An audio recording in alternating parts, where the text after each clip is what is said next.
All right, everybody, welcome back to the #1 television program in the history of the entire universe. I am Brian Lee Durfee, author of The Forgetting Moon, The Blackest Heart, and The Lonesome Crown, all three books published by Simon & Schuster's Saga Press. Today I'm going to be reviewing Waylander by David Gemmell. This is book number 4 in Gemmell's Drenai saga of fantasy novels, and that's pronounced Drenai, I think, I don't know. Drenai saga. Drenai, I don't know how to pronounce anything in any book I ever read. Anyway, this came out in 1986, book number 4, and I will say that David Gemmell, to me, is kind of like the Louis L'Amour of fantasy. I think his prose is very much like that Western writer Louis L'Amour. In fact, I've read that Louis L'Amour was one of David Gemmell's favorite authors, which stands to reason that he would, kind of follow along in that style of writing. So the Louis L'Amour of fantasy books is David Gemmell. Also, David Gemmell is kind of like one of the first people to ever do kind of like grim, dark settings with morally gray characters and very R-rated things happening in the story. So we can also attribute him to that.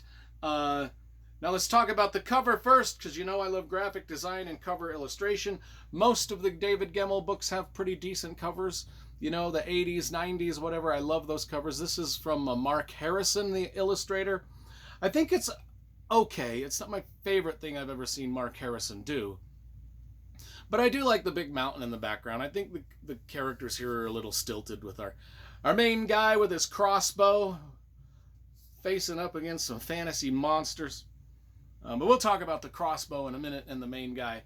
So the intro to this book, there's a little prologue where the armor of bronze, the magical armor, is hidden by magic by someone. And then there's a prophecy that only the destined can wield it. Kind of like Excalibur, Only the person meant to wield Excalibur could wield Excalibur, could pull it from the stone.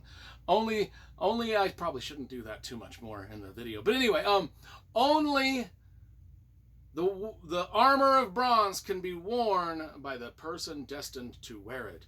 Now introduce our main hero, Waylander the Slayer, who is somewhat on the cover there. He is kind of this roving Jack Reacher type character in this fantasy land of the Drenai, and he meets up with a guy named Dardalian the Priest. I think I'm pronouncing Dardalian correctly, I don't know. Anyway, Dardalian the Priest and Waylander travel a grim, war-torn landscape at the beginning, a landscape that's bloody and raw, full of distrust and betrayal. And I mean, like I said, this is early grimdark from 1986. Anyway, they end up rescuing a red-haired woman and her 2 children. I don't know if they're her. I don't think they were her children. But anyway, they rescue a red-haired woman and some children. This is where we learn during this rescue that Waylander isn't really the nicest of guys. He's kind of like not a nice guy. In a world that's already very harsh and unforgiving, and this woman that he rescues, they don't really trust each other at all, not even slightly to begin with. That might change. I won't spoil anything, but they don't trust each other at all. But Waylander and his trusty crossbow, that's what he fights with, is the crossbow that you can see kind of in the... And anyway, I don't know if I can get that focused in really good, but the guy has got a crossbow. He's not posed in a very, dangerous looking pose. I mean, he's got his crossbow down by his hip, where Clint Eastwood and The Man with No Name. I mean, the gunslingers carried their guns down by there. I mean, maybe that's the thing. He's carrying that crossbow down at his hip. But I don't think that's the way crossbows are shot. But anyway, whatever. So Waylander, he should have kind of like turned down. He went on a quest where from this guy, it was a contract from this guy named Caim the Cruel. Kaem the Cruel. Caim the Cruel. I don't know if Caim, I think it's Caim the Cruel. He took a contract, an assassination. He shouldn't have done it, but he took the job. He made the kill and went to collect his gold. But there he was met with betrayal.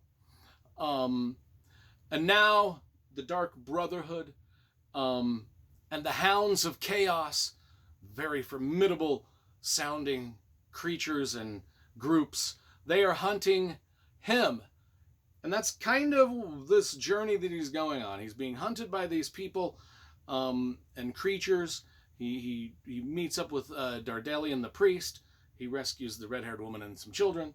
And then he's got multiple quests going on. I mean, people are hunting him.